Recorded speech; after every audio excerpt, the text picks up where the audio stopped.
Quality education is a human right. Hi guys, today we will introduce the four formulas we need to derive exponential and logarithmic functions.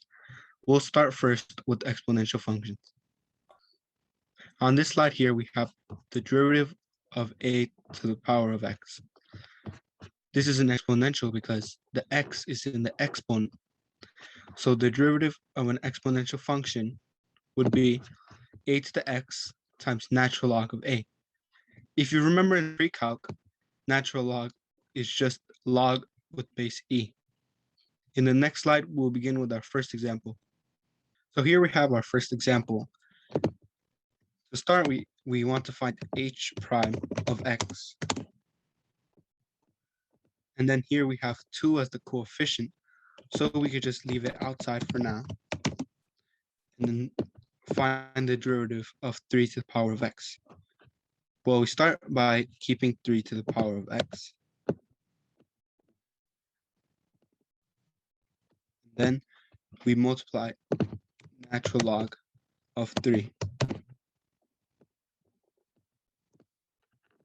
Now for the plus 5, we know that the derivative of a constant is just 0, so it gets eliminated.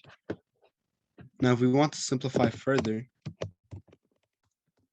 we could just eliminate the parentheses, the big parentheses, and have 2 times 3 to the power of x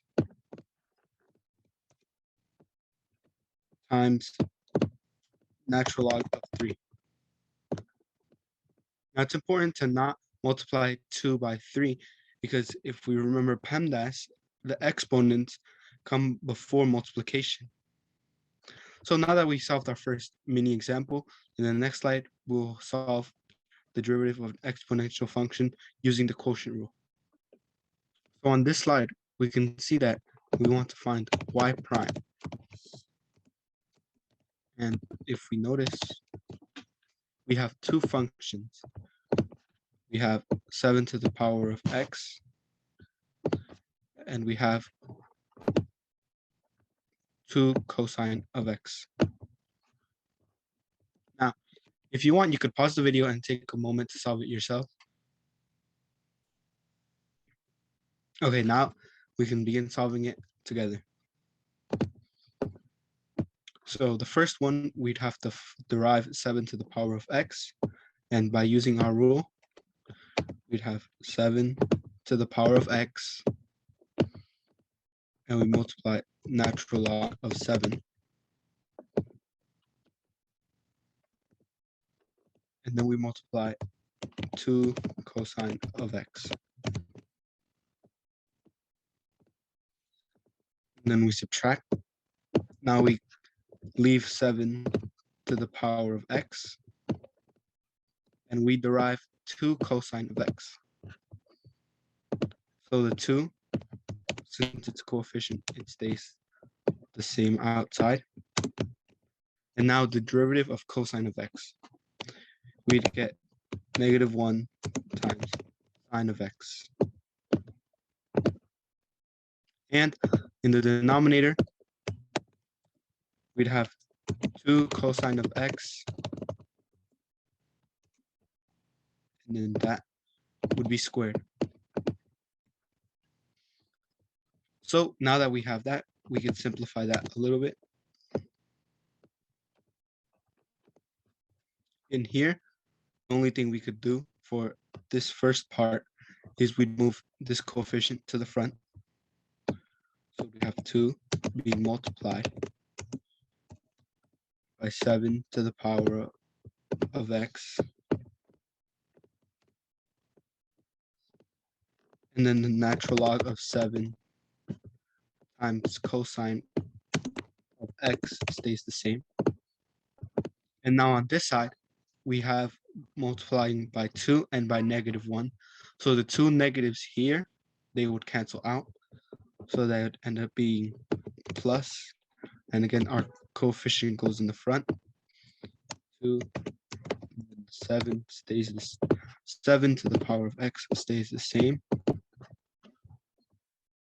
And then we have sine of x.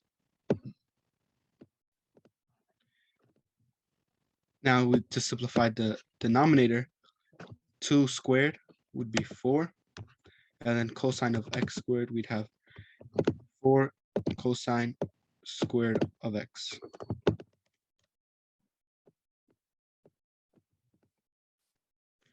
So now we found y prime using the exponential function and the quotient rule. In the next slide, we will review a special case for deriving exponential functions. So here we have that we want to find the derivative of e to the power of x. This is similar to our original equation, but instead of having a, which is could be any real number, we have e. Now, in order to first solve this equation, we're going to plug it into the original equation that we had. So we have e to the power of x being multiplied by natural log of e. Now we want to find a way if we could simplify natural log of e. Now we could start by writing the exponential function equation. So we have a to the power of x equals to y. Now in order to simplify, we're going to use the inverse function, which would be logarithm. So we'd have log with a similar base a, but now we're switching the input and the output. We have log base a of y equals to x. For the exponent, we have the x being the input with y being our output. But for this one, the y is what we're inputting and the x is what's coming out of the output. Now that we know this structure, we can plug that in for a natural log of e. Natural log is always log base e, and then natural log of e, so our y this time would be e. And then we'll set that equal to a random variable. In this case, I'll just choose capital M. Now this capital M doesn't mean anything, it's just a random variable that I chose to represent the x. So now that we have the structure for the logarithm, we're going to set it equal to the inverse function so that we have first the base a, so we have e, and then to the power of x, and for our x, we'd have that being the capital M, and then we set that equal to y. In our equation, the y is also equal to e. So now that we have this, we already know what capital M would be. If you remember, e to the power of 1 is equal to e to the power of capital M. So that means that m is equal to 1. So we just solved that m equals to 1. With this, we know that log base e, which is natural log, so natural log of e is equal to 1. And if we look over here, we have natural log of e. So now we can simplify our equation so that we just have e to the power of x. Now in the next slide, we'll now use our new rule to derive an exponential function. On this slide, we want to solve g prime of x. So we'll start by having g prime of x is equal to the derivative of 3 to the times e to the power of x. Now the coefficient 3 goes outside in the front, and then we derive e to the power of x. But if we remember our rule, e to the power of x, the derivative would just simply be e to the power of x again.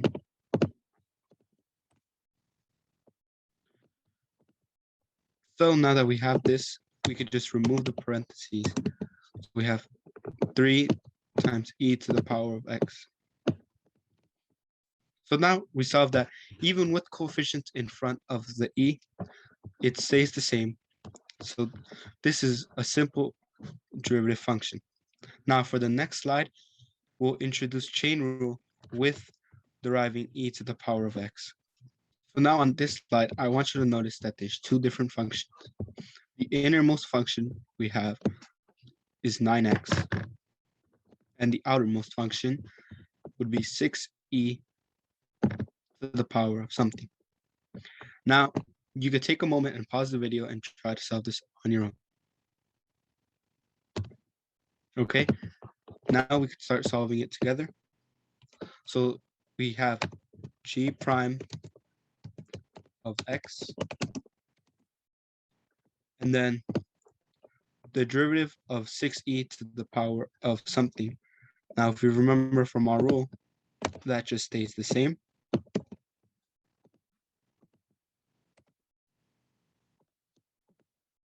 And then we multiply the derivative of the innermost function. So in our case, we'd have to multiply the derivative of 9x, which would be just 9. And then we could simplify by multiplying this coefficient by this constant, so that we have 54 times e to the power of 9x. So this is g prime of x. Now, in the next slide, we will introduce the equation to solve the derivative of logarithmic functions. So now we have found the derivative for exponential functions for a to the power of x, and its special case, e to the power of x. So now we're going to find the derivative of the logarithmic function. In order to solve this equation, we're going to start by rewriting it in exponential form.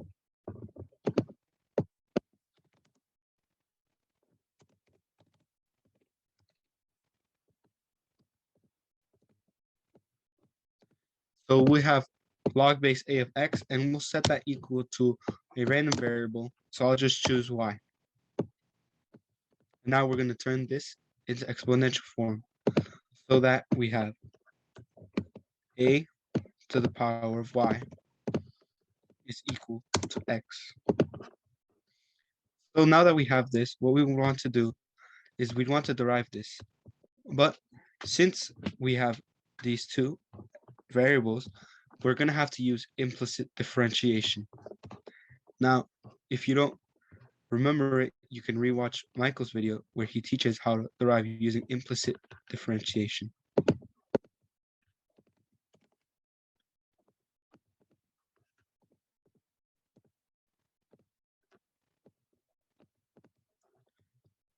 So for this one, we'd want to derive a to the power of y, which if we remember from our rule, it will be a to the power of y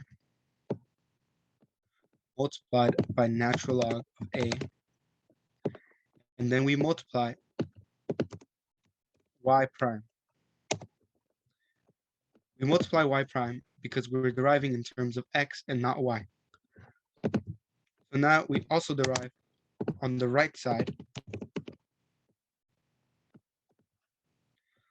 So the derivative of x would just be 1. So now that we have this, what we want to do is that we want to isolate y prime. So we do this by dividing a to the power of y and natural log of a on both sides, so that we end up having y prime equals to 1 over a to the power of y multiplied by natural log of a. Now this is useful because if we remember before, the log base a of x, we set that equal to y. So if we look here, we've technically found the derivative for logarithm, which is what we wanted in the first place. So now we could simplify this further, because if we remember, we have a to the power of y in our denominator. And if we look at the beginning, the a to the power of y is just x. So we've simplified this as well, so that we have 1 divided by x times natural log of a. So now we've solved our derivative for the logarithmic function, and it's just 1 divided by x times natural log of a. So now that we have our equation for the derivative, we're going to use this in the next slides for different examples. So on this slide, we'd want to find g prime of x. So we start by using our equation to find the derivative. So the 12 is a constant, so it goes outside for now. And we find the derivative of log base 3 of x. If we remember, it's 1 divided by our x, since that's inside the log. And then we multiply natural log of 3. Now, if we want to simplify it a little bit, we could just have our 12 be on the numerator and then just keep the denominator the same.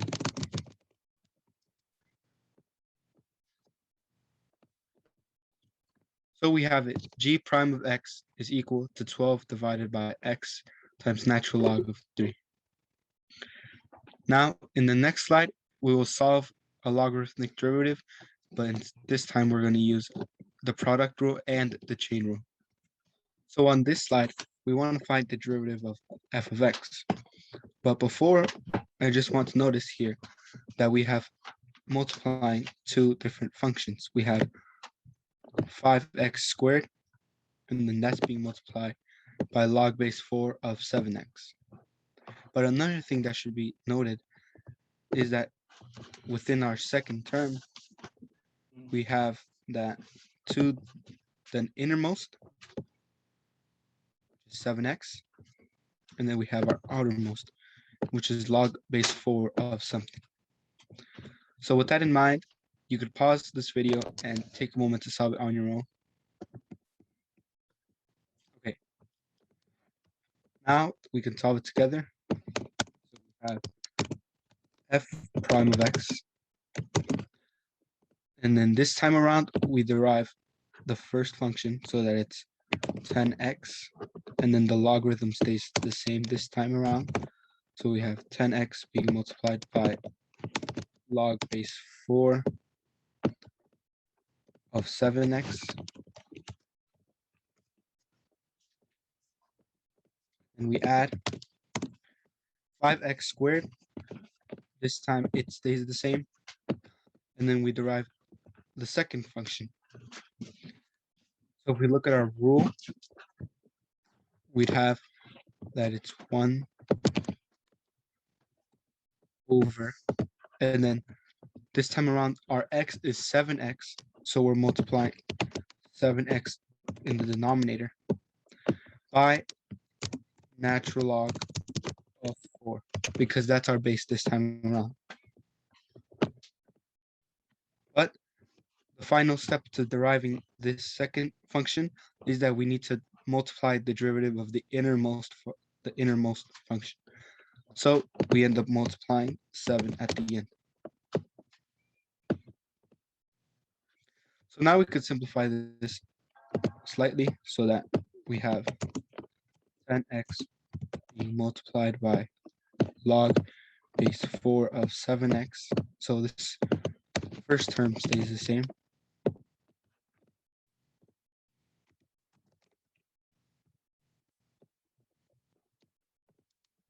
And then for this one, we could put 5x squared in the numerator, and then that's being multiplied by 7, so that it's 35x squared. And then that's being divided by 7x times natural log of 4.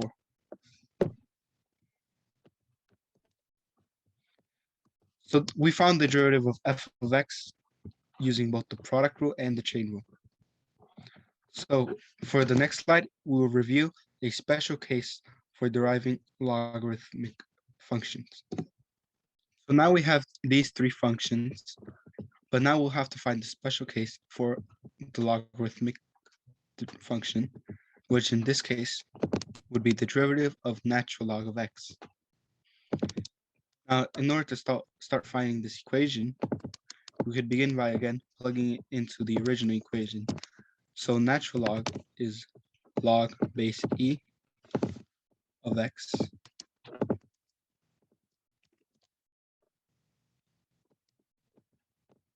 So since we have this, we can plug this into the equation that we already know. So we have 1 over our x is the same, and we're multiplying natural log of e. Now, if you remember from the previous slide, that natural log of e is simply 1. So if we simplify 1 divided by x times 1, we end up having that the derivative of natural log of x is just 1 over x.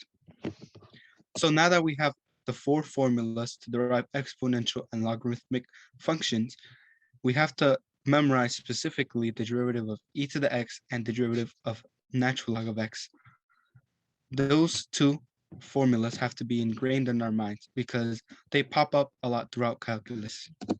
Now, on the next slide, we'll have another review question with natural log of x. So for this slide, we'd want to find f prime of y. And then here we have 5 as a constant. So for now, we leave that outside. And then we derive natural log of y, which would end up being 1 over y. So if we want to simplify this a little bit, we could just have that being equal to 5 over y. So now we solve this f prime of y. And for the next slide, we'll see a more challenging question using natural log. So on this slide, we'd want to find f prime of x. But before we start, we just want to notice that we have two different functions being multiplied, which is 9 natural log of x, and we have 23x squared. So knowing this, we'd have to use the product rule. So you could take a moment and solve it on your own and come back. Okay, now that you're back, we could solve this. So we first derive 9 natural log of x, which would be 9 multiplied by 1 over x. And then on this time, the 23x squared stays the same. So then now, since it's the product rule, we add. And then for this term, 9 natural log of x stays the same. And then we multiply the derivative of 23x squared, which would be 46x.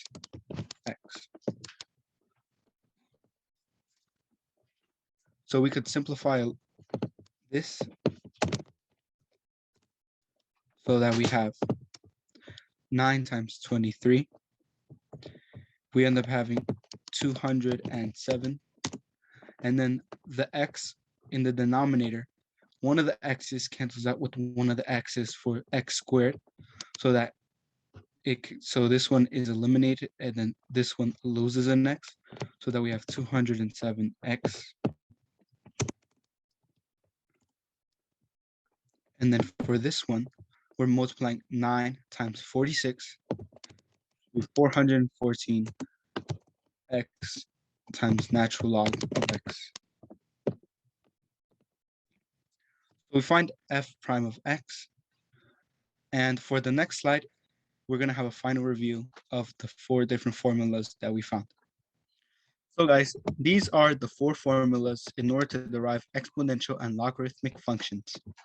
These are important to memorize because they'll be present throughout calculus. So I recommend memorizing these now so that it won't become a challenge later. Thank you guys for watching. On the next episode, Michael will review how to graph rational functions from pre-calculus. Thank you guys. If you have any questions or any practice problems you would like to understand better, please comment them down below. During our bi-weekly Q&A, we will tackle these problems from the comment section. Please like and subscribe so that our videos can reach more calculus students. See you next time, you sleuths.